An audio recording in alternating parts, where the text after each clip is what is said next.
Welcome to another episode of Always Another Game. I am absolutely excited, buzzing to have this guest on today. This came up actually through my social media platforms when I was reaching out for athletes. So on the podcast today, we have Alex Murphy. Alex and I have never met before, but his story absolutely fascinated me because we have on today a 10-0 unbeaten professional boxer, which being an ex-athlete as well, going unbeaten is mentally and physically an incredible feat. So Alex, thank you for being on. How's it going? Yeah, hi Shaun. Thanks for having me on. Yeah, all good, mate. I'm in a good place at the moment, doing well, obviously, in my career. And yeah, life's good. Everything's good, thanks. Love that. Yeah, so for anybody that's unsure, when the guests come on, I do send over some questions to the guests so that I can make the podcast specific to them and what they would like to share story-wise. And Alex fascinated me because not only is he a professional boxer, he does have a side business. And there was a fascinating topic that we're going to go into shortly about lockdown, because that was a big part for me for why I'm doing what I'm doing coaching wise now. Lockdown was a huge part for me. So I can't wait to dig into that. But first and foremost, we all need to know, who is Alex Murphy? Alex Murphy, I'm just a normal 32-year-old lad, really, who's done well in the sport of boxing, worked hard. Always been into sport. Started at a very young age. Started football when I was 6, and then got into the boxing when I was 8. And yeah, just worked hard. And a couple of years ago, turned professional as a boxer, and I am where I am now. Obviously 10-0. Everything's gone well, and my life's changed drastically from it. And I'm just sort of sailing through, to be honest, and living in the moment and just taking everything as it comes. I love that, living in the moment, because it is sport is that, right? I had seasons where I was untouchable. Everything I touched turned to gold. And then I had seasons where it was complete opposite and you just couldn't figure a way out. And a lot of the time you had to do it yourself. Now that was for me in a team environment, but for you, obviously I'm assuming you have a small team around you, but a lot of that, when you're in there, it's you are by yourself. So, how have you found that in kind of being in that individual environment? Yeah, I mean, that's it. Boxing's a lonely sport, and it is just you in there. Obviously, I have a team around me. You have your cornermen, etc., your trainers, and even like your fans and your family and stuff. They're all with you. But when the bell goes, it is just you in that ring. And when it gets tough, it's only you who you're relying on. You can't. Sometimes, obviously, I've played team sports as well. Played football for most of my life, and if you're having a bad day or you're not feeling great or you're having a bad game, you've got 10 other players to rely on to pick the performance up. Whereas, when we're boxing, it is an individual sport, and if you're not feeling great, then you get found out, sort of thing. And if you're having an off day, you get found out, unless you pick yourself up, and it's only you that can do that. So it's completely different and to what many people who play sport are used to. But it's great as well because everything's put onto yourself, and it sort of gets you out of that attitude of there's no excuses. You've just got to crack on with it and put everything on yourself and find a way and work it out, sort of thing. And I think that's what makes you the best as well in this sport of boxing. So it's good. Well, boxing, MMA, all that stuff terrifies me. Absolutely terrifies me. And I played ice hockey, so I got a funny story. I only ever had one fight in ice hockey. It's not allowed, but it's kind of like included. That person I thought is actually going to be a guest on the podcast. So that'll be an interesting conversation on who won that one. But for me, when I was in that moment, the only way I could describe it is I blacked out. Not that he hit me, but I couldn't tell you what happened in that. Obviously, it was a lot shorter than what you do, but like it might have been a minute, 30 seconds to a minute. I had no idea what happened in that time. How is it for you when you're in the ring in these important battles? Do you feel with your training that you're switched on, or do you have that moments of like autopilot? Yeah, no, so no, you do learn, to be fair, you do learn that side of it. Like when you first start and you have your first fight and, you know, stuff like that, we have the same feeling, we experience the same thing. But once you do it for so long and, you know, you have so many fights, I don't forget, I had 30 amateur fights as well as obviously me 10 professional fights. So I've had a lot of experience with it. So you sort of learn to then embrace, you know, the moment and like be present sort of in the ring. Because like you said there, obviously with your fight, it was a blackout, so you weren't actually present in, you know, in that time. But you know, it was like me with my first amateur fight. I was 12 years old when I had my first amateur fight, and Wow. yeah, it was like I remember getting out and thinking, what happened? Because I think what it is, it's the unexpected, isn't it? Like you're going in, you know, you're going into the unknown. You don't know what to expect. So it's like when you have your first spar in boxing. I see it all the time. Obviously, being around the gym all the time and seeing people go in for the first spar, and everything sort of goes out the window, and you know you forget everything you've been taught, sort of thing. So. But what it is, then, you know, the more you do it, the more experience you get at it. So then once you get obviously the level I'm at now, because I've done it so many times, I'm able to, you know, relax in the moment and, you know, think sort of a lot clearer than, you know, when you first do it, because I know what to expect, you know, at this point. So you do get used to it, yeah. But I understand exactly where you're coming from in terms of you just back out, because, yeah, when you do start boxing, that's exactly the same. Yeah. Yeah. 12. That's, you know, that's a young age, especially when you consider like fighting Yeah, yeah, is kind yeah. of what you're doing. That is really young. And you mentioned there as well that you played football beforehand. So Mhm. I can understand why somebody maybe from ice hockey or something would go into boxing, but football's obviously not known for its aggressive nature. So what was the shift there from football to boxing? There was no like decision sort of on my side where I just thought, yeah, I'm going to go into boxing. I sort of just fell into it. So yeah, when I started football when I was 6 years old, Dad just took me down to, you know, a football team and went from there. And then when I was playing football for a couple of years. So when I was 8 years old, the team I was at, the manager at the time who took over, he had his own boxing gym. So he was like a boxing coach and a football coach. Okay.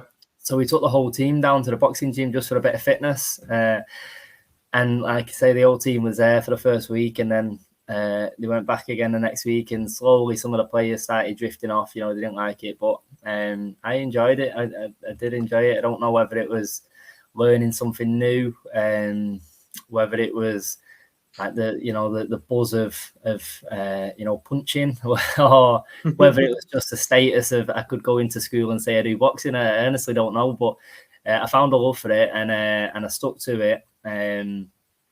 Yeah, so that was when I was 8 years old, and it was just for fitness. It was just once a week, just to sort of supplement the football. And then when I was 10, that gym closed down. But then, and that, because that gym was in Bolton as well. Obviously, I'm from Salford, so it was like a 25-30 minute car journey once a week. And then when that gym shut down, obviously I didn't have a boxing club. But then my mum was walking home from work one day and seeing a leaflet in a window, new boxing gym in Eccles, which is where I live. So it was like, Nice. it was all sort of meant to be. And then, yeah, obviously my mum came home from work and said, "Oh, we've just seen I've just seen this leaflet advertised for a new boxing gym that's just opened. Do you want to go down?" And it was 5 minutes away from the house. So I Wow. went down there, Eccles Boxing School, and that's the gym I'm still with now. Oh wow. Yeah, because So, you did mention before loyalty was a massive thing, but I love accidental intent. So mhm. like you had no control over that gym being open nearby. You had no idea you'd still be there today. No. Yet, like you said, it was meant to be. There was just something that just Yeah. felt right. And I do get it. I do get why you love, you know, you maybe fell in love with the punching element. I did boxercise coaching. And Oh, honestly, you should see some of the people that, you know, how they used to just go into this red mist mode, this different mode. When you got to hit something, there is something to that. There is something releasing about yeah. that. So I do get why people fall in love with that. I don't like the element of being hit back, but each to their own. Yeah. So we went from 30 amateur fights. Yeah. What was the changing point for you that you went, you know what? I'm going for this. I'm going to go professional. What was that shift for you? Well, it's weird because I think back and throughout, I'd probably say throughout the majority of our amateur fights, because obviously I was a kid for the majority of them, there was no real focus on, one day I'm going to turn pro. I think it was probably the age of 16, 17, when I did think, actually, I could try and go pro and, make something out of this and do this full time. I had my last amateur fight when I was 18. So it's probably the year or so before that when we decided. But I also knew what the path I was going down education wise. So like when I was 16, I left school and I went in to a coaching college. So like coaching sports, it was just like multi-sports. Okay. But then I knew from there, once I passed college, it could get me into uni, and I knew I wanted to, go to uni and do a degree there. So I had me sort of like education life like planned out sort of thing. So I knew 16, 17, I'd be in college, and then 18, 19, 20, I'd be in uni. And so when I sort of figured, and I spoke to my coach and we said, once I finish uni, then we could look at going pro. So it was only like the year or so before I actually turned where the light bulb moment was actually let's go for it and let's do it. But as we spoke about with lockdown and stuff, I'm sure we'll go into it a bit later on. Everything changed, but it was a bit of a weird one. It weren't something that was like written in the water for years and years and years. And ever since I started, it was going to be there was no one there saying, "Oh, this kid's special. He's going to turn pro." Because it took a lot of hard work. Like I'll be honest, when I started boxing, like I had no boxing background. I had no family who boxed. I had no sort of characteristics in there to be a boxer, because I was quite a timid kid as well. When I started when I was 8, I was a small timid kid. Okay.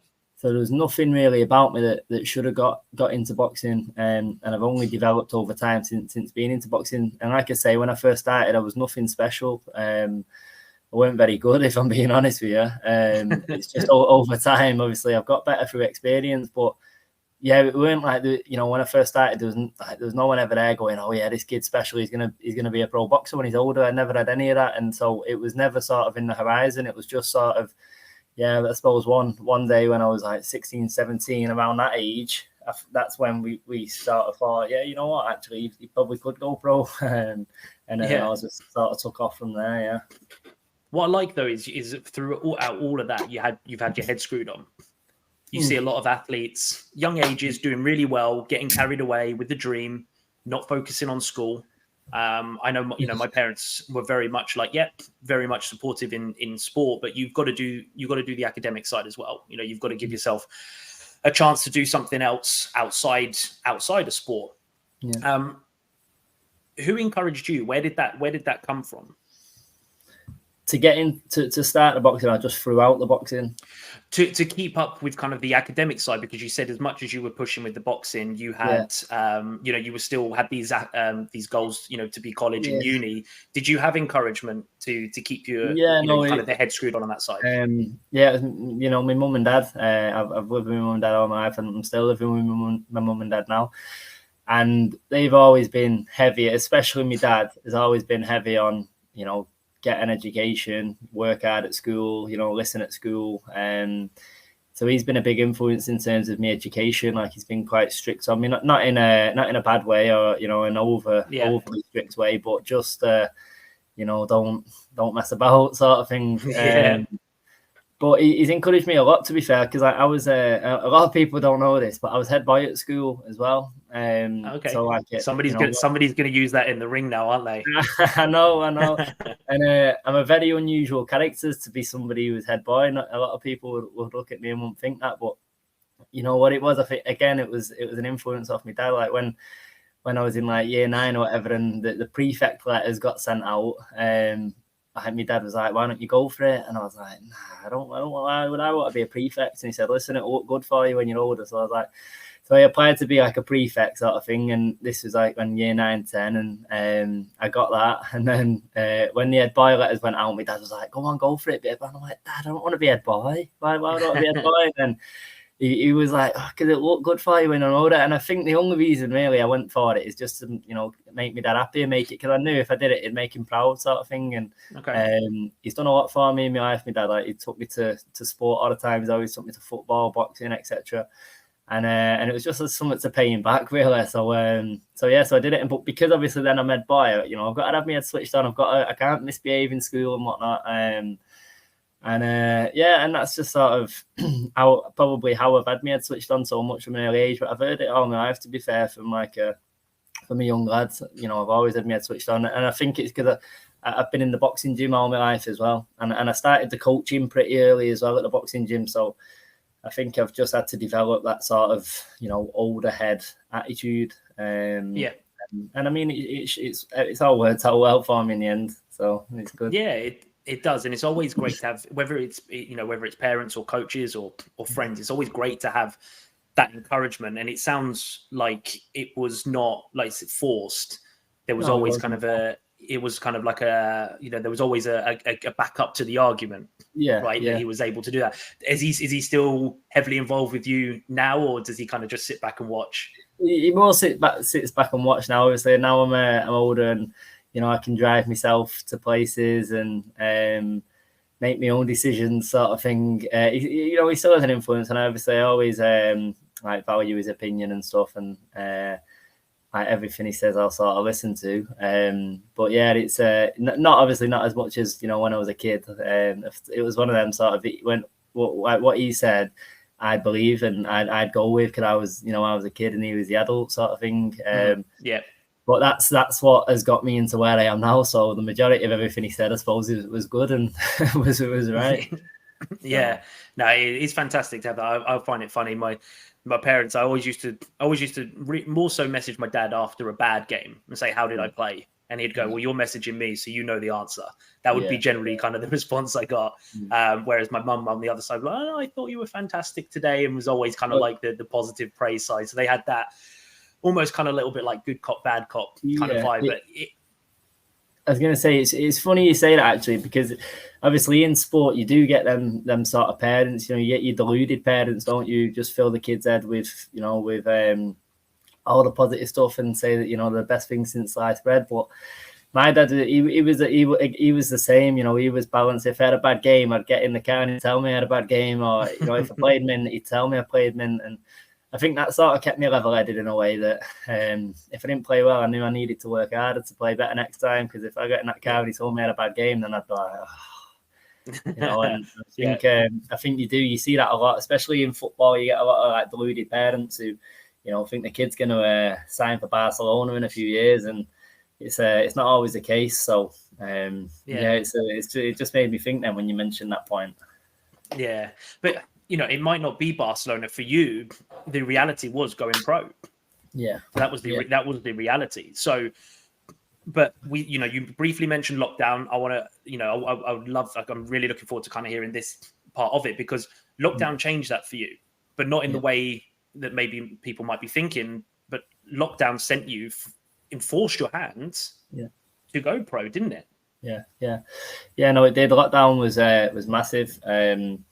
I'm probably never going to say like lockdown was a good thing, because obviously the situation of it, COVID, a lot of people lost their lives, etc. And it was a shambles, really, wasn't it? The entire world was a bit of a shambles. But I suppose it's how you react to that, and I reacted positively. A lot of people, I'm close with, reacted positively in the situation that we was in. But for me, it was a bit of a mad one, because I was still an amateur boxer at the time of lockdown, but everything shut down, didn't it? There was no competing, there was no training, the gym had to shut down, and I couldn't sort of train, and I went into the home workouts and the runs like everybody else, but it's not the same. And like I say, at that point in lockdown, we was at the stage where we had talked about going pro, but I think I was in my second year at uni at the time, and the plan was to turn pro once I finished uni. And yeah, I'll never forget. So my boxing coach Brian, he was a pro coach as well at the time. We had one other pro before me. He's not fighting now; he's retired now. But we had one other pro before me, so he had a pro license, right, as well as an amateur license. But like the rest of the lads, we were all amateurs. And I remember in lockdown, now the amateur boxers couldn't train or couldn't compete or anything like that. However, the professional boxers could still train, right? Because it's a job, so it's an occupation, so they needed to train. And I'll never forget the phone call off my coach Brian, and he said, "Alex," he said, "just hear me out." He said, "I'm going to tell you something. I'm going to say something to you now." He said, "But before you say anything," he said, "just let me explain." So I went, "Go on." He went, "I think you should go pro now." But obviously that wasn't the plan. You know, in my head, the plan was turn over once I finish uni. I had all my uni work to do, and then so straight away I felt this like I was going to reject what he said straight away. But because he told me to hear him out, I didn't say anything. I just let him speak, and he explained everything in terms of, you know, if we turn pro now, you can get in the gym with me, you can train. There's no signs of amateur boxing coming back anytime soon, so we could be waiting ages. The whole process of turning pro takes a long time, which it does. You know, you have to have your medical, you've got to apply for your license, you've got to have an interview in front of the board, etc. So he said to me, he was like, he said, by the time you actually get your license, he said, you're probably going to be in your last year at uni. And once you get your license, you don't have to fight straight away. You know, you can wait until after uni, but then as soon as you finish uni, then we can get cracking. So when he said it like that, I thought, you know what, you're right there. There's no reason why I can't just, you know, get my license as a pro boxer now, and then once I finish uni, then turn over. So I said, yeah, I decided, yeah, go on then, let's do it.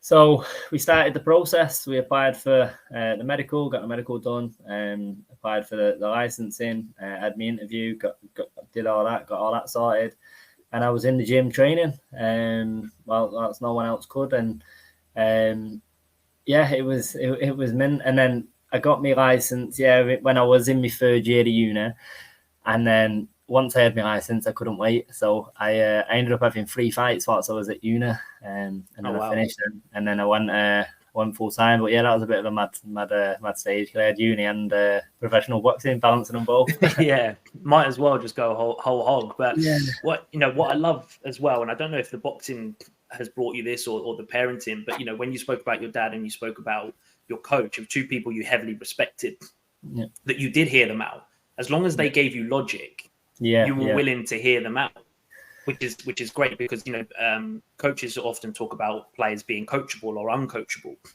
And it just sounds like as long as somebody can give you, you know, common sense or logic, that you are willing to listen and implement on that. Do you think that has that come from growing up, or is that the boxing has been a part of that? Yeah, you know, I don't know where that's come from. I feel like I've developed a very open-minded you know, mindset. So I'm very much for I'll hear somebody out. Yeah, I'll listen to the logic, but I am also the one who, you know, if I don't agree with it, then I'll tell you I don't agree with it, and I'll say no. But like at the same time, you know, with the examples we've used with my dad and with Brian, my coach, I've heard them out, I've listened, and I sort of agreed with the logic behind it all. So, you know, I've took the advice and I've done it.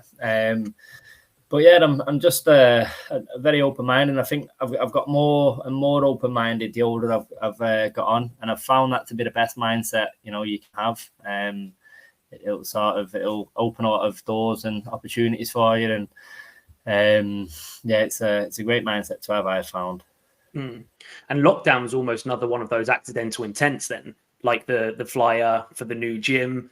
Do you feel like if lockdown came, that you would be pro, or you would have been pro as soon? Do you think that was a huge part of it? Well, if there was no lockdown, if there was no lockdown, I don't know. Because if there was no lockdown, nothing would have changed. I would have seen out uni, and then, you know, I would have gone pro. I can tell you now, obviously, if lockdown didn't happen, I wouldn't be sat here 10-0. That's a fact. I can guarantee that. Wow. would I still have gone pro? I don't know. Would I be 6-0 or 5-0 on that Saturday? I don't know. Yeah. You can so you can't guess, can you? And that's why we said about the present. You got to live in the present. There's no point thinking about like the future or the past, because you've just got to sort of take, you know, a day at a time and take the situation in. And yeah, I'd love to know, but I wouldn't change anything for the world either. Like Yeah. if I had the option to stick to how it's happened, or to change and see where I'd be, I wouldn't change. No, I'd stick to where I am now. And yeah, it's like I'm a true believer in everything happens for a reason. True believer in fate as well. And everything's just sort of meant to be, and you know, it's all happened for the reason. And yeah, I'm just flowing with it, sort of thing now, and enjoying life. So it's good. You can see it. You can see the pattern, which is fantastic. But I want to take that now into a little bit of what the podcast is more about, is that we've taken what you've kind of learned through that process and into how you perform now, or what you do outside. Now, you do coach as well. I think you've mentioned it a few times. You do help other boxers. So that is hard, to be a professional boxer and to help others at the same time. It's a lot more than just focusing on yourself. Yeah. So what does a typical day look like for you when you are coaching as well as working on yourself? What's good for me is I train full time, so I have very good sponsors behind me, my professional career, who sort of fund me to be able to make it, make a living out of boxing and train full time. But what that also does is it frees up a lot of time for me, because obviously, most of the time I'll train twice a day, but I'll train in the mornings and I'll train at night, so it leaves me afternoons free. So so that's when the coaching business slots in perfectly, because then in the afternoons that's when I've got time to help others and to do a bit of the coaching, and also I do it on the weekends as well. But it's just about balancing it. What I do, obviously, the most important thing is my boxing career, so that comes first. Like the training comes first, and then the one-to-one slots and the coaching just fits around that, basically. But yeah, so I'll put the coaching, I'll put the training first, and then whenever anybody sort of messages me and wants to get in and wants to do a session, I'll have a look at my training routine, and I'll see sort of when's best for them to get in and when I can do. But I've been coaching for so long now. Like I probably started coaching when I was about 14, to be honest. But I started coaching doing the one-to-ones. I set up this my own one-to-one business page when I was 16. So I've been doing 6 years. So I've built up I'm at the point now, obviously, where I've gone pro, where I've built up such a big client base over the years. It's just a case of when somebody messages me, that's when I'll just fit them in around my training. And I can have busy weeks or I can have quiet weeks, and it really doesn't faze me, to be honest, because like I say, the training's the most important, and the coaching separate. But I do enjoy the coaching. It is great, and it helps me a lot with my boxing as well. Yeah, that was one area I did struggle with. Is I feel like there was a push and a focus on the ice hockey, yet I still wanted to push on the personal training. So I think for me it was like a 55-60, to that 40-45 split.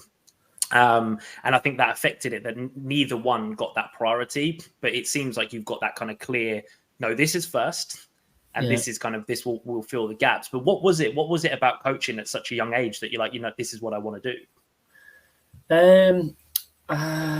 I think it was more like just to be in the boxing gym, more than I already was. Like I was training every day anyway, and then like I say, Brian, my coach, I think he just asked if I ever wanted to help out and just give him a hand with some of the kid sessions, because obviously I'd have my time slot at night, but he'd have other sessions going on as well. Like there'd be a younger class on before my session, and I think he just asked me one day if I wanted to give him an hand with it and, shadow him doing the coaching sort of thing. And I think that was at a young age, 14. And I said, yeah, and yeah, we just did it from there. I think it was a sense of just giving back as well, because obviously Brian put a lot of time into me. I thought a way to give back to that was to help him out with the coaching, and I've always got on with Brian, so I enjoyed spending time with him. I enjoyed being in the gym, and then that just went from there. But in terms of me one-to-one business, it was more so. So when I was 16, I had just left school. I obviously I'd been doing the coaching now for a couple of years, and I started just like coaching the kids, but then like the more I grew into the coaching and the more experience I got, obviously the better of a coach I become. And you know, Brian would start having me doing like the adult classes as well. Like this is when I'm still a kid as well, you know what I mean? Like Okay. the adult classes and whatnot. So at like a young age, like 15, 16, I was also coaching adults. So when I was 16 and I finished school for the 6 weeks holidays or whatever it was, because Brian does one-to-ones as well throughout the day. So if he ever double booked, clients, or if he ever had booked a client in but had something on and needed to go somewhere, he'd always offer me the client and say, "Oh, do you want to do this one-to-one slot, an hour coaching, and then I'll give you this much for it, and pay me for it." So I was like, yeah, go on in. And I was doing like a few a week for him, and I loved it. And then I just had the light bulb moment in my head that thought, well, if I got my own clients, and I could do it as my own little business. So I asked Brian, I said to him, like, if I got my own clients in, would I be able to, train them out at this gym, and then obviously give you just your cut for it being your gym? Yeah. He was like, yeah, of course. And then that's when I started my Instagram page. And my Instagram page now is called @AlexMurphy_boxing, right? And what it is now is my career sort of thing. Like it's to build like a fan base, it's to promote the fights, it's to put like photos on, etc., just for people to follow the journey, right? But that same Instagram account used to be called @AlexMurphy_boxing fitness, right? Because what it was, when I was 16, I created that account as like a coaching Instagram account. So what I do is I'd advertise like, oh, right, I've just started doing one-to-ones, anyone want to book in, etc. And I just advertised the coaching business. And then I did that for years and built up the client base. And then it was only obviously then when I turned pro, that's when I changed it then to just a boxing account and @AlexMurphy_boxing. But because I've been doing the coaching for so long, I built up the client base for the one-to-ones for the business. That now I'm at a point where I don't actually really need to advertise, because it's all just word of mouth. And obviously you get regular clients, clients over the years that they come and they go, and but then they'll tell a friend, and then the friend would come, and then they'll bring their friend, and just so on. So I just do the coaching now when I get a message, or when, like, most of the time I'll have a client in and then he'll ask me to book him in for the same time next week, etc. And it just goes like that. But I'm probably doing about, I don't know, between 10 and 15 a week, and it's quite steady for me, that, because I can just fit. It's perfect. It's a perfect fit around my training, and it's a perfect balance. So it's good. Yeah, no, it sounds absolutely spot on, and all the reasons behind you doing it. And again, Brian comes up again, and I love from the start that you've been at this same gym. He's been with you. He trusts you. He trusts you enough that to look after his clients. Yeah. Is trust and loyalty, is that essential in the boxing ring? Yeah, a 1,000,000%. In the boxing ring, between like coach and boxer, 100%. In terms of boxing as a whole, absolutely not, because it's it's just everyone's in it for themselves. Everyone just wants to make money. It's more that you can see it more at the big stages. When there's millions of pounds in it, you can just see it. But for your coach and your boxer, you need that relationship. You need that loyalty, that trust. And I think the beauty of it is that, I've been with Brian for so long. Like he knows me very well. He'll know when I come into training, or I'm in a fight and I'm just not with it. I'm just not feeling it. And I'll come back to the corner and I know exactly what he's going to say. Or, and it's just having that trust, because if I come back to if I had a corner man who I didn't trust and I wasn't loyal with, and I came back to the corner and he told me to do something, if I didn't trust him, I wouldn't do it. I'd just go with what I'm thinking, because I could come back to the corner and I could be thinking something what I think I should be doing. I could come back to the corner and Brian could tell me something different, but because I trust Brian, I'll go with what he's telling me, because he's seen it completely different to me. And at the end of the day, he's my coach, so you just got to listen to your coach and what your coach says. But yeah, and that's what works. It always works. Everything that I listen to works. Yeah. But yeah, if you didn't have that person there who you didn't trust and you didn't respect, and I believe you won't get very far, because it's just that broken bond, and you sort of need your coach to excel and to get to the next stage in boxing. But that's the power of coaching, and what you do as well. That if it's that extra set of eyes and ears that see things that you don't, because we spoke right early on. Sometimes we're in the moment, sometimes we're not thinking, we're on autopilot, and to have somebody that like and trust in any form of coaching, it's priceless almost. To have him by your side, he is a huge part of your team. What have you taken from him and implemented into coaching your clients? What key skills is there? Is there one big mantra? Is there a couple of little things? Well, to be fair, obviously now I've been doing it for so long, I do implement my own little things, and I learn my own stuff and implement it. But really, everything from the beginning, my coaching style was Brian's coaching style, because he taught me everything, and then so I taught the exact same way as he would teach me to my clients. So my coaching style came from him, really.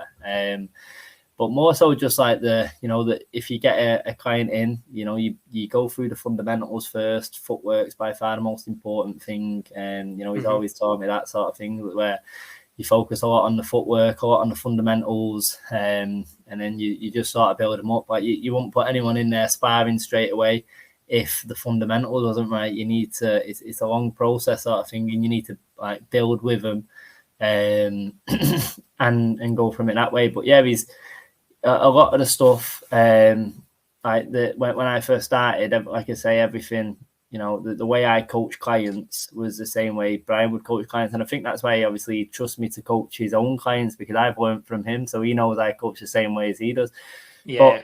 But obviously on top of all that, I've studied coaching. So obviously I went to a coaching college, and I did a BTEC diploma in coaching. And then I went to uni and I studied sports coaching and development. So I did 3 years on that. And there's a lot of methods and techniques that I picked up from there, and that sort of implemented me into the coach I am now. But yeah, I love coaching. I think it's great, and like you said a minute ago about the power of coaching. When you go back to your corner, it's another set of eyes. I think because I'm a coach, and when I'm watching sparring or I have clients in and I'm watching fights, I can see what I'm looking for. If I know if they do that, it will work. So when I come back to the corner, Brian can see, and he knows what he's telling me to do will work. So because I'm a coach myself, I know what he's telling me is going to be valuable, and I know that if I do it, it's going to be positive. So yeah, I think it all links in, doesn't it? Yeah, definitely. Now, I'm going to have some fantastic athletes on this show, but I don't think I'm going to get too many 10-0 undefeated pro athletes. Okay. So if there was anything that you feel that the audience needed to share on what, makes you so successful right now in this current moment, that you've said a number of times that you're living in this current moment. Yeah. What would be something that you could share with everybody that gives them hope that actually being at this level is possible and can be sustained? What I think it is, the biggest thing that is for my success, I think, is persistence and hard work. They're the two main areas. So persistence in terms of just keep turning up, keep going. I see it all the time. People come to the gym, they'll be there weeks, months, maybe sometimes even years, but then eventually they fall off. And And that seems to be the most common sort of pattern with a lot of people. Anything they do, as soon as it starts getting hard, they fall off. And I think I've just always had that persistent mindset, because when I first started getting serious with the boxing, and I went to, like I said, when Eccles Boxing School opened when I was 10, and I moved there and I wanted to take it more serious. That's when I first started properly getting into the sparring of it. And I'd go, and it's funny. So Brian has a son who's Brian has a son who's the same age as me, Bailey, and he's a good lad, Bailey. He's one of my mates now, but he doesn't box anymore. But at the time, he was a top dog. You know, he was the coach's son. And then when I'd get in with Bailey for the sparring, he just levered me all over the place, because he was so much better than me. He was so much better than me at the time. But I'd go back the next day, you know, and he'd lever me again, but then I'd go back the next day, and, you know, and then eventually over time I'd get better, and but it's just that persistence, and I think obviously resilience plays a big part in that, doesn't it? But I'm just a firm believer of, no matter how hard something is, if you stick to it, you know, over time, the law of averages, it's got to work eventually. You know, it's got to work. The only time it won't work is when you stop, you know, when you quit and when you give up. And it's like my quest now into becoming my dream now is to become a world champion. And I know for a fact that, if I just, you know, do everything I can, even if the worst case scenario, I get beat along the lines, if I stop, then I'm never going to become a world champion, am I? You know, you've got to face them sort of obstacles, haven't you, to get through, and you've just got to stay persistent. I think a lot of the success has come down to that. I've stayed in the gym. Like I said, I was never the best when I first started, but I've never stopped. You know, over the time, you know, I've took some beatings as a kid, and, you know, that's how I've improved. That's how I've got better. But if I would have jacked it in and thought, you know, I'm no good at this, and I'd never be where I am now, and I'd never be, you know, a good boxer, as, you know, I can say that now, can't I? But so persistence is a massive one, and just hard work as well. You know, you've got to work hard, especially in this sport of boxing. My favourite saying is, hard work beats talent when talent doesn't work hard. And, you know, when you think about it, it's so true. It's so true. And we had that many times. I've heard that many times in the dressing room. It's such a good quote, isn't it? But it's so true as well. Because the amount of times I've seen talented lads, and they just, because they're talented, they've not got the same attitude, and they feel like they don't have to work hard, and that's probably why I've been such a hard worker, because, you know, I was never good when I started, so I've had to work hard to catch up to the rest of the lads who were good. And then that sort of got me into now. And then I'd probably say the other thing is just be a sponge and learn. Like, there's a lot you can never stop learning. Like, even now, I've been in this sport for so long. Obviously, I'm at the level where I am now, and, you know, I'm still learning all the time. Every time I go into the boxing gym, I'm working on different stuff, and I'm learning. So you can never know everything. There's always stuff you can learn, and if you're persistent, then you're going to be successful. I think that's a given. So that's what I think. So I think you've lived and breathed that. The fall down or knock down 7 times, get up 8. You said earlier about lockdown. You know, it was not a great time, but it was how you dealt with it. You did. Yeah. It set you up. Bailey kicked the living daylights out of you. You got back up. You know, and that is life, right? Life will continue to knock you down, whether you're in the boxing ring or not. Yeah. Whether you're in sport or not, you just get back up and you go again, and you go again, and it will pay off. It's that resilience to succeed. So, who's next? Who's next on the list? Who's the next fight?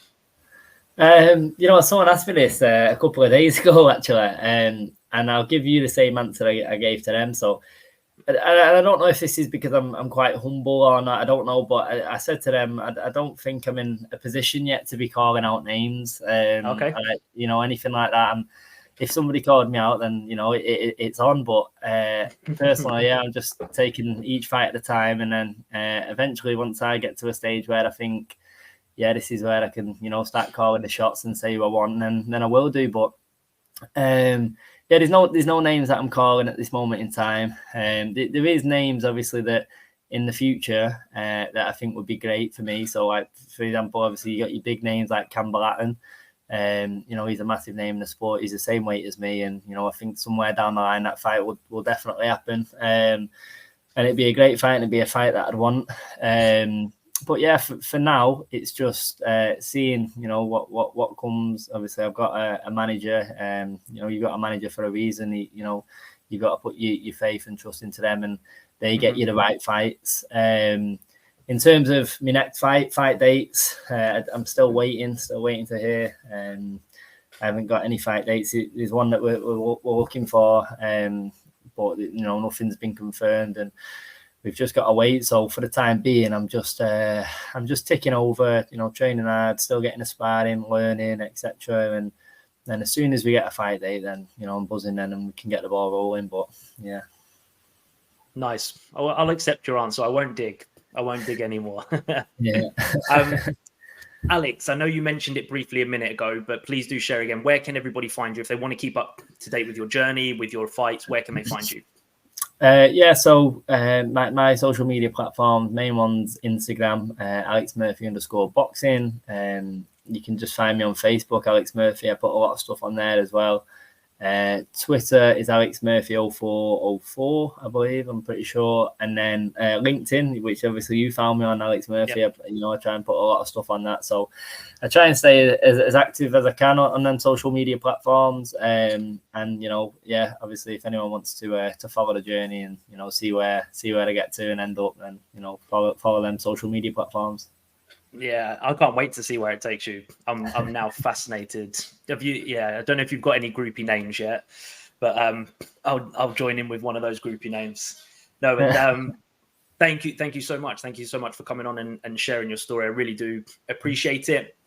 And yeah, if anybody wants to follow Alex in the journey, please do. But other than that, thank you for anybody who joined us today on Always Another Game podcast. As my favorite podcast once said, there is no cost to listening, but there is a fee. If you've taken anything away today, if you've learned absolutely anything at all, please subscribe, like, share, so that we can spread the word. It may help an athlete, a parent of an athlete, or just somebody who's just looking into personal development and wants to see how the top athletes do it so well. So please, anything is massively grateful. But yeah, thank you, Alex, and thank you for anybody that has joined us. And we'll catch you on the next episode. Take care.